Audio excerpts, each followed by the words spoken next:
찬양 감사합니다. 할렐루야.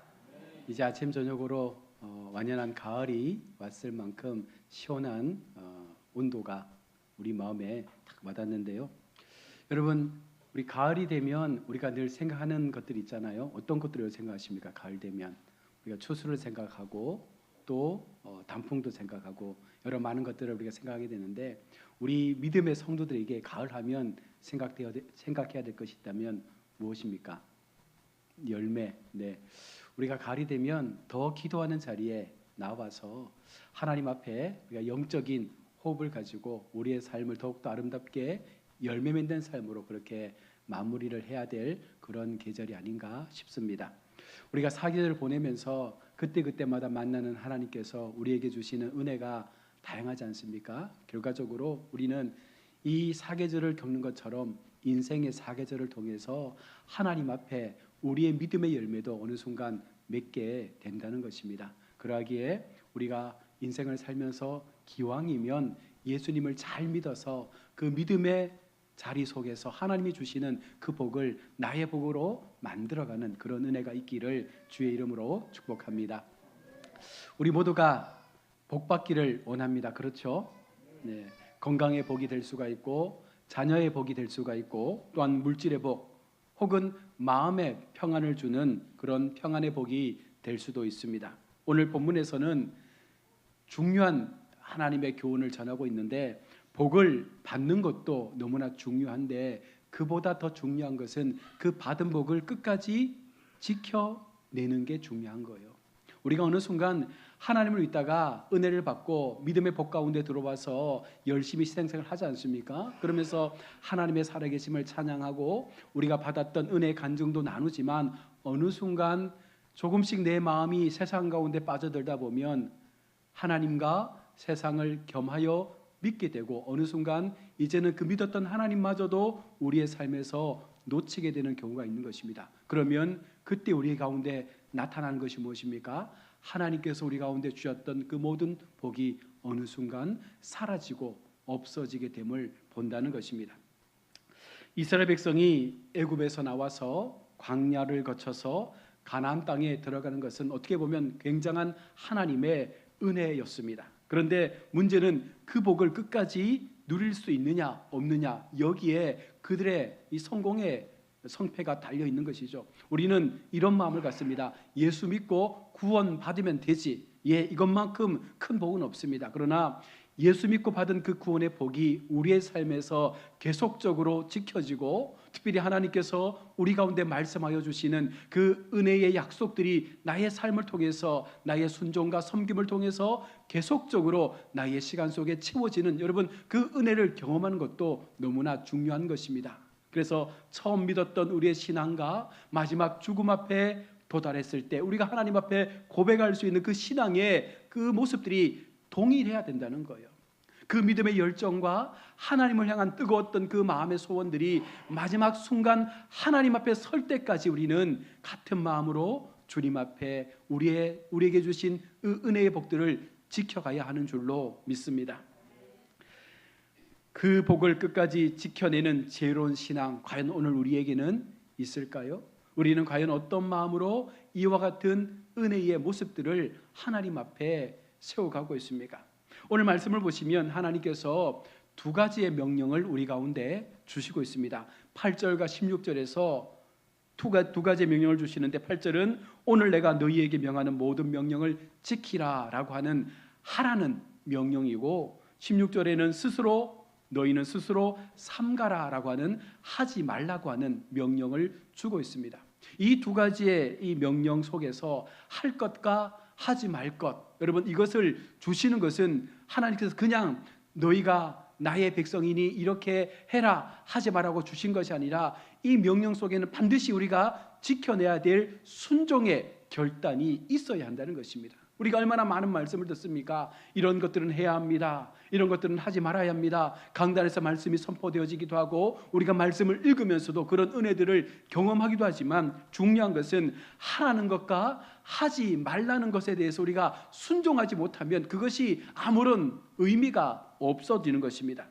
하나님께서 우리 가운데 순종하면 강성해질 것이고 불순종하면 반드시 너희가 멸망의 길로 나아가게 될 것이다라고 우리 가운데 교훈을 하고 있습니다.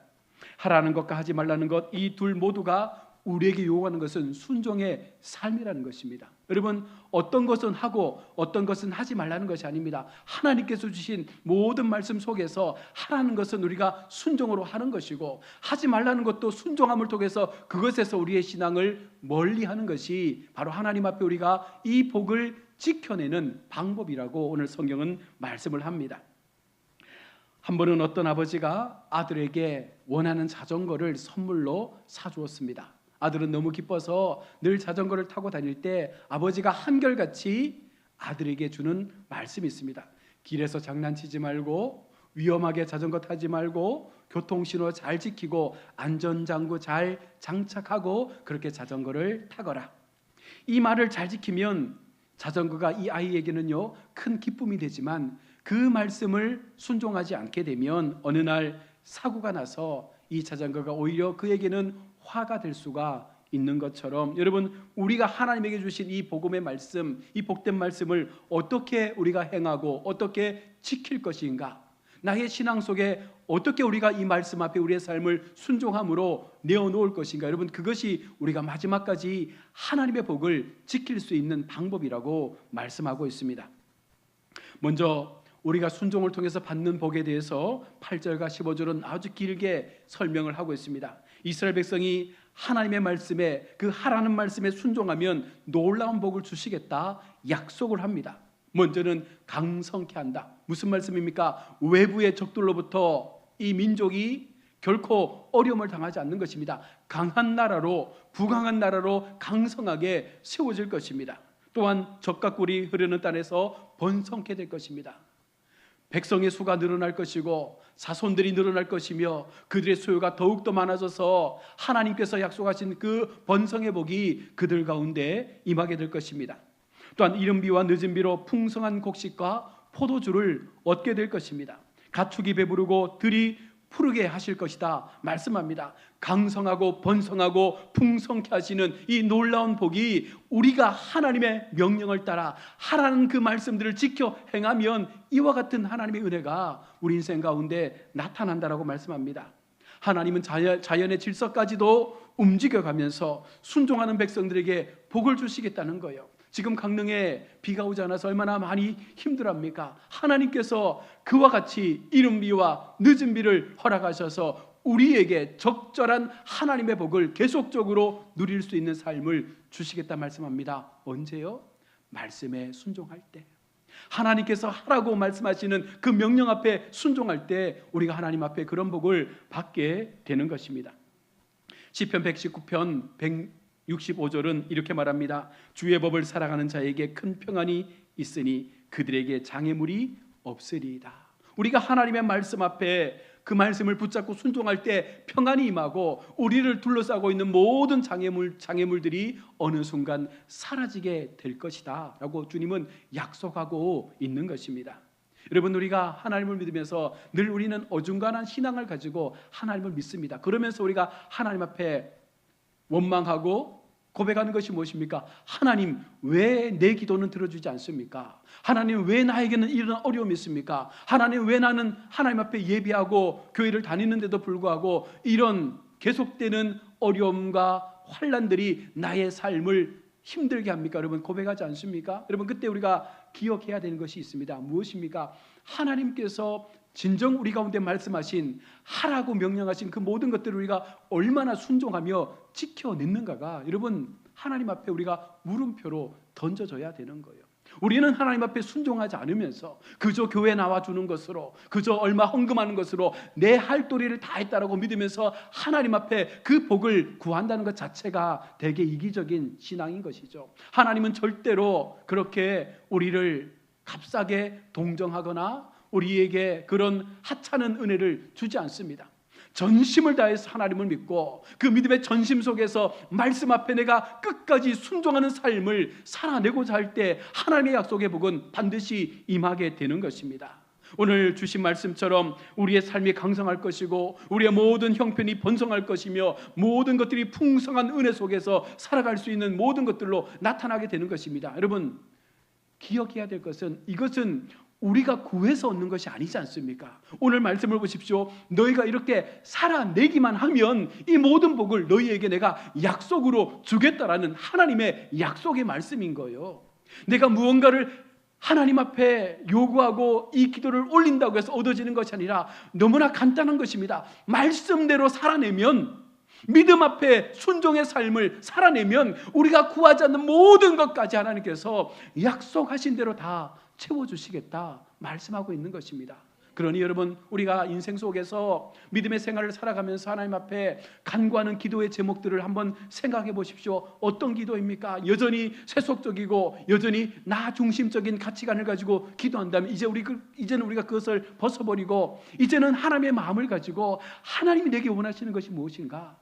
하나님께서 내게 말씀하시는 것이 무엇인가? 나를 통해서 이루어내고자 하시는 것이 무엇인지 우리가 분명하게 깨닫고 그에 걸맞는 삶을 살아내기만 하면 반드시 하나님께서 그런 우리의 삶 속에 하나님의 약속의 은혜를 부어주실 것입니다. 어느 집사님이 신앙생활 하면서 늘 바쁘다는 핑계로 주의를 잘 지키지 못했습니다. 시간이 지나면서 장사도 잘 되지 않고 마음도 늘 불안했습니다. 그의 마음 가운데 내가 좀 더 열심히 일하고 좀 더 뭔가 나의 그 삶의 수고를 행하면 더 많은 부가 있을 거라 생각하고 주일 예배를 포기하고 여전히 세상의 일에 힘을 썼습니다.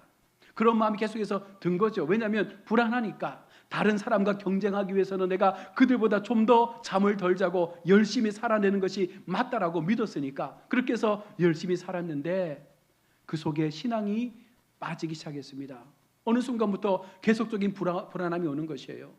그리고는 점점 더 하던 일들이 되지 않습니다. 어느 날 문득 말씀을 읽는 중에 하나님을 만나게 됩니다. 하나님께서 그 마음에 찌르는 그 말씀의 깊은 의미를 깨닫게 됩니다. 그리고 다시금 처음의 신앙, 하나님을 만났던 그 처음의 신앙으로 돌아가서 열심히 주의를 지키고 예배의 제단을 지키고 하나님의 말씀 앞에 순종하며 하나님 앞에 즐거운 마음으로 헌금을 드리고 그렇게 믿음의 시간들을 살아냈더니 어느 순간 내가 불안해했던, 내가 염려했던 그 상황들이 바뀌어지는 모습들을 경험했다라고 집사님이 간증을 하셨습니다. 여러분, 순종은 단순한 종교 행위가 아닙니다. 여러분, 순종은 우리가 하나님 앞에 복을 열어갈 수 있는 길이라고 성경은 말씀하고 있는 것입니다. 여러분, 다른 곳에서 복의 길을 찾지 마시고 철저하게 말씀의 순종의 삶을 통해서 하나님께서 우리 가운데 주시는 그 복의 참된 길을 찾아갈 수 있기를 원합니다. 여러분, 세상과 겸하여서 하나님을 우리가 믿으면 결단코 이 복은 우리 가운데 있을 수 없어요. 여러분, 우리의 마음에 한번 양심에 손 놓고 한번 고백해 보십시오. 나는 정말 하나님 앞에 전심을 다해서 예배하고 있습니까? 나는 하나님 앞에 전심을 다해서 기도하고 있습니까? 오늘 성경이 주신 말씀처럼 내게 하라고 명령하신 그 모든 말씀들을 지키며 행하는 삶으로 나아가고 있습니까? 여러분, 그렇지 못하잖아요. 그렇지 못한 상황에서 우리가 하나님 앞에 복을 구한다는 것 자체가 우리가 어쩌면 하나님을 잘못 믿고 있는 것입니다. 여러분, 이왕 믿을 거면 바르게 믿어야 되고 그 믿음의 가치 자체를 우리가 인정하고 하나님 앞에 나의 신앙을 좀 더 하나님을 향한 믿음의 삶으로 내어드릴 수 있는 모습이 있어야 되는 것입니다. 오늘 이곳에 1시간 앉아있다가 돌아간다고 해서 여러분 우리의 상황이 바뀌지 않습니다. 중요한 것은 그와 같은 오늘 같은 이와 같은 예배의 삶이 모든 우리의 삶의 시간 속에서 같은 마음으로 예배의 삶이 되어져서 가정에서 직장에서 일터에서 삶의 현장에서 하나님을 예배하고 기도하며 내 모든 삶의 주인 되신 하나님을 바라볼 수 있는 그 영적인 교통이 우리 하나님 앞에 우리가 고백되어질 때 여러분 하나님은 그런 우리를 복되게 하시는 줄로 믿습니다. 우리는 너무나 쉽게 예수를 믿고 너무나 편하게 복음을 받아들이고 너무나 안이한 마음으로 예배의 시간들을 지켜가는 것 같습니다. 한국교회의 모습을 보십시오. 주일날 예배, 주일 오후 예배는 주일 예배의 반토막, 수요일 예배는 주일 오후 예배의 또한 반토막, 새벽 기도는 또 수요 예배의 반토막, 점점 더 예배가 작아지는 거예요. 어떤 성도 이렇게 말합니다. 주일 낮 예배를 대예배라고 말하죠. 여러분, 왜 그렇습니까? 많은 성도가 모이니까 큰 예배처럼 보여집니다. 그러나 하나님 앞에 그렇지 않습니다. 하나님 앞에는 어떤 예배는 작고 어떤 예배는 크지 않습니다. 모든 예배가 다 대예배인 거예요. 주일이든 수요일이든 새벽기도든 가정예배든 하나님을 향하여 드려지는 그 모든 예배의 제단은 하나님 앞에 귀하고 거룩한 것입니다.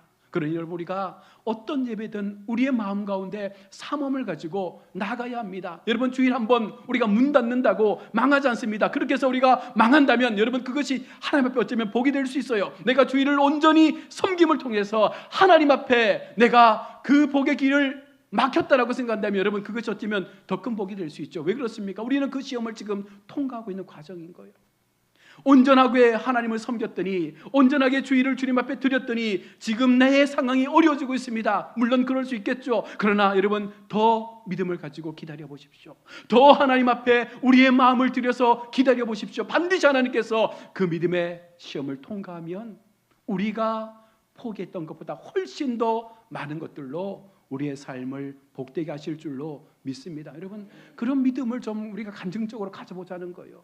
목사가 아무리 강단에서 주일을 지킵시다, 온전한 주일을 지킵시다, 새벽부터 오후까지 정말 전심으로 예배합시다, 우리의 삶을 잠시 내려놓고 이날만큼은 하나님 앞에 전심으로 드립시다 말해도 우리의 마음에 감동이 없는 거예요. 그렇게 믿고자 하는 마음조차도 없는 거예요. 그저 주일만 나와주면 됐지, 오전 예배만 나와주면 됐지, 뭘 더 그렇게 바라느냐고 말하는 성도들이 있더라는 것입니다. 여러분, 우리가 하나님을 그런 식으로 믿어서는 안 됩니다. 하나님은 우리를 위해서 모든 것을 다 주셨는데 우리는 하나님 앞에 그 한날의 전부를 드릴 수 없다면 우리는 진짜 믿음이 아닌 거예요. 우리 모두가 내게 주신 이 복을 끝까지 지켜내기 위해서 얼마나 처절히 순종의 길로 나가야 하는가. 여러분, 그것이 날마다 우리 속에 영적인 씨름으로 나타나야 하는 것입니다. 또한 불순종과 우상 숭배가 가져오는 결과에 대해서 오늘 본문 16절과 17절은 말씀합니다. 하나님은 경고합니다. 너희가 마음에 미혹하여 다른 신을 섬기면 하늘을 닫아 비를 내리지 않고 땅이 황폐하게 될 것이라. 이스라엘 역사 속에서 이 말씀은 반드시 이루어졌습니다. 그들의 삶 가운데 이 말씀이 온전하게 실행이 된 거예요. 솔로몬은 지혜와 부귀영화를 누렸지만 후궁들을 통해서 그들이 가지고 온 그 이방의 신들을 섬기면서 우상 숭배에 빠지게 되고 결국 나라가 분열되는 모습을 우리가 보지 않습니까? 여러분, 우리 속에 어쩌면 솔로몬과 같은 우상들이 마음속에 있는 거예요. 내 마음에 미혹하여 다른 신을 섬긴다. 우리가 뭐 신천지나 통일교나 어떤 그런 이단에 빠지는 것을 의미하는 것이 아니라 우리가 하나님을 믿으면서 하나님 앞에 예배에 방해되는 모든 것들이 그 예배보다 앞서거나 하나님보다 앞서면 그것이 우리를 미혹해 하는 우상이 되는 거예요. 여러분, 그런 마음 없습니까? 오늘 우리의 우상은 무엇입니까? 돈입니까? 명예입니까? 나 자신의 가치입니까? 심지어 가족이나 직장보다 여러분, 하나님을 우리가 먼저 믿고자 하는 마음이 없다면 그 모든 것들이 어쩌면 우상이 되는 것입니다. 어떤 분은 내가 자식 때문에 신앙을 지켜야 한다라고 말하는 분도 있습니다. 그러나 반대로 또 어떤 분은 자식 때문에 신앙을 소홀히 여기는 분도 있습니다. 그 순간 자식이 우상되는 거예요. 자식을 위해서 내 믿음을 포기하고 자식을 위해서 나의 신앙에 지켜왔던 그 본분을 우리가 버리는 순간 우리는 우상에 빠지게 되는 것입니다. 그러면 결단코 그에게는 하나님의 복이 유지될 수가 없는 거예요. 우리가 이 복을 끝까지 지키는 방법이 무엇입니까? 오늘 성경은 하나님을 진심으로 사랑하는 길밖에 없다고 말합니다. 답은 단순합니다. 하나님을 정말 사랑하는 거예요. 어중간하게 사랑하는 것도 아니고 여러분, 형식적으로 사랑하는 것도 아니고 정말 내 마음의 깊은 감정 속에서 나를 구원하시고 나를 살려주시고 나에게 모든 죄의 그 용서를 허락해 주신 십자가의 사랑 붙잡고 나도 그 사랑 앞에 하나님을 향하여 살겠습니다라고 하는 그 진정한 사랑을 우리가 붙잡는 것이 하나님을 사랑하는 것입니다. 다윗은 늘 그의 고백에 이렇게 하나님을 고백합니다. 나의 주, 나의 왕. 다윗에게는 하나님이 자신의 주인이었고 자신의 위대한 왕으로서 날마다 고백되어졌습니다. 그러나 사울왕은 달랐습니다. 사울왕은 자신을 더 사랑했기 때문에 자신의 자리를 더 사랑했기 때문에 하나님을 사랑하지 못한 것입니다. 그래서 결국 왕위에서 폐하여지고 안타까운 결말을 맞지 않습니까? 여러분, 성경은 말합니다. 마음을 다하고 뜻을 다하고 힘을 다하여 하나님을 사랑하라. 그냥 사랑하라는 것이 아닙니다. 우리의 마음과 우리의 뜻과 우리의 힘을 다해서 그렇게 하나님을 사랑해야 한다라고 말씀하고 있는 거예요. 여러분, 그렇게 하나님을 사랑하십니까? 내 모든 마음, 내 모든 뜻, 무엇입니까? 내가 가지고 있는 생각과 지식과 모든 지혜를 다 통틀어서 하나님 앞에 집중하는 거예요. 내 모든 육체의 힘을 다해서 하나님 앞에 하나님을 사랑하는 마음을 우리가 섬기기 위해서 그렇게 전심으로 나의 신앙을 하나님 앞에 올려드리는 거예요. 여러분, 그런 마음을 우리가 하나님 앞에 나타내야 된다는 것입니다. 그래야 내게 주신 복이 나타나는 것이고 그 복이 마지막 순간까지 우리에게 유지되어진다라고 말씀하고 있습니다. 하나님을 사랑한다는 것은 말씀에 순종하는 것입니다. 우상을 버리고 하나님께 바짝 달라붙는 거예요. 아버지 하나님의 품속에 그냥 들어가는 거예요. 여러분, 힘들 때마다, 어려울 때마다, 일이 풀리지 않을 때마다 우리가 의지할 때가 어디에 있습니까? 하나님 품속에 들어가는 거예요. 그리고 하나님 앞에 고백하는 거예요. 아버지 하나님, 저 힘듭니다. 아버지 하나님, 저 지금 많이 두렵습니다. 그때 하나님께서 만져주시는 그 은혜의 손길을 통하여 일어나는 거예요. 힘을 얻는 거예요. 여러분, 그것이 진정한 성도의 삶의 모습인 것입니다. 히브리어 하사크처럼 아이가 엄마에게 달라붙는, 전적으로 하나님 곁에 붙어서 떨어지지 않는, 여러분, 그런 사랑을 우리가 살아가야 돼요. 우리 집 소리가 엄마한테 붙어 있잖아요. 엄마 옆에 붙어 있어야 안전한 거예요.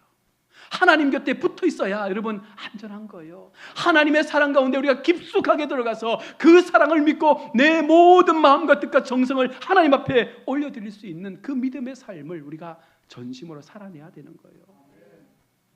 제가 왜 여기서 여러분들에게 침이 튀겨가면서 말씀을 전하겠습니까? 이 말씀은 너무나 단순한 말씀이고 얼마나 많이 들었던 말씀입니까? 그런데 안 되니까, 우리의 신앙 속에 이것이 안 지켜지니까 그냥 교회를 나와 있는 거예요. 그냥 성도라는 이름으로 불려지고 있는 거예요. 무엇 하나 하나님 앞에 내 전심이 하나님을 향하여 드려지는 마음들이 점점 줄어들고 있는 거예요. 하나님에 대한 마음을 여러분 회복하시길 바랍니다. 하나님이 내게 주신 그 사랑을 여러분 회복하시길 바랍니다. 그 뜨거웠던 믿음의 마음들이 우리를 살게 하는 줄로 믿습니다. 어느 고개사가 줄타기를 하는데 외줄을 너무 잘 타는 거예요. 기자가 묻습니다. 당신 어떻게 한 번도 떨어지지 않고 그렇게 외줄을 잘 탑니까? 고개사가 대답합니다. 저는 앞만 바라봅니다. 중심을 잡습니다. 절대로 떨어지지 않겠다라고 하는 그 나름대로의 믿음을 가지고 고개사는 줄타기를 한다고 합니다. 성도 여러분, 우리의 신앙 중심을 분명하게 붙잡아야 합니다. 그 신앙의 중심은 말씀입니다. 말씀을 붙잡고 기도할 때 여러분 절대로 하나님 앞에 내가 떨어지지 않겠다라고 하는 그 마음을 가지고 하나님 앞에 붙어있기를 여러분 간구할 때 하나님은 그런 우리를 붙잡아 주시는 거예요. 그런 우리의 인생의 삶의 문제들을 해결해 주시는 거예요. 여러분, 우리의 힘으로 해결되어졌던 문제가 있습니까? 우리의 방법으로 바꿀 수 있는 환경과 상황들이 있습니까? 그것은요 너무나 사소한 것들밖에 없어요. 정말 힘들고 어려운 문제, 우리의 상황으로 할 수 없는 문제, 여러분 그것은 오직 하나님만이 해결할 수 있는 문제입니다. 그러니 여러분 하나님을 잘 믿어봅시다. 정말 바른 믿음으로 우리 중심의 신앙이 흔들림 없는 신앙으로 정말 거룩한 믿음의 본질을 가지고 하나님 앞에 우리의 삶을 살아갈 수 있기를 원합니다. 결론입니다. 복을 지키는 지혜로운 신앙, 오늘 본문 12절에 내 하나님 여호와께서 연초부터 연말까지 내 하나님 여호와의 눈이 항상 그 위에 있느니라 말씀합니다. 여러분, 하나님께서 1월 1일부터 12월 31일까지 그 모든 시간들을 어떻게 하시겠다는 거예요? 여호와의 눈이 항상 우리 위에 임하겠다 말씀하는 거예요. 중요한 것은 내가 그 하나님의 눈을 마주봐야 됩니다. 우리가 하나님의 눈을 마주보고 하나님께서 바라보시는 그 시선 앞에 우리의 삶을 고백할 수 있어야 되는 거예요. 그래야 하나님이 우리를 붙잡고 있다는 사실을 보게 되는 것입니다. 하나님은 1년의 시작부터 끝까지 우리를 눈동자와 같이 지켜주시겠다 약속하고 있습니다. 우리가 해야 될 것이 무엇입니까? 단 한 가지, 말씀에 순종하고 하나님을 사랑하고 우상을 버리는 것. 여러분, 그것만 하면 하나님은요 우리에게 주신 앞서 말씀하신 모든 그 복들이 계속적으로 나타나게 될 것이라 약속하고 있습니다. 복을 받는 것도 은혜이지만 여러분 그 복을 끝까지 지키는 것도 더 중요한 은혜인 줄로 믿습니다. 순종할 때 복이 지켜지고 하나님을 향하여 사랑할 때 그 복이 유지된다라고 하는 오늘 말씀을 우리의 마음에 새기면서 여러분 지혜로운 믿음으로 말씀의 중심을 굳건하게 붙잡고 내게 주신 복을 끝까지 지켜내기 위해서 끝까지 주님의 사랑으로 주님의 그 거룩한 삶의 모습으로 하루하루의 삶을 마지막까지 걸어가시는 우리 복된 성도들 다 되시기를 주의 이름으로 축원합니다. 아멘. 하나님 은혜를 감사합니다. 오늘도 우리가 주님 앞에 마음을 다해서 예배합니다. 하나님은 주님의 백성들, 당신의 백성들에게 많은 복을 주시겠다 약속했지만 우리가 그 약속의 말씀을 받으면서도 순종하지 못해서 행할 것과 하지 말 것에 대한 구분을 지키지 못함을 통해서 그 복을 우리가 받지도 못하고 지켜내지도 못하고 있습니다. 다시 한번 이 시간 우리의 마음을 새롭게 하여 하나님 앞에 구별된 믿음으로 하나님께서 원하시는 바를 이뤄낼 수 있는 그 믿음의 모든 중심이 주님 앞에 바르게 세워져서 마음과 뜻과 정성을 다해서 하나님을 사랑하는 마음으로 끝까지 우리에게 주신 복을 하나님 앞에 기쁨으로 누릴 수 있는 우리 모든 복된 성도들 다 되게 하여 주옵소서. 거룩하신 예수님의 이름으로 기도드립니다. 아멘.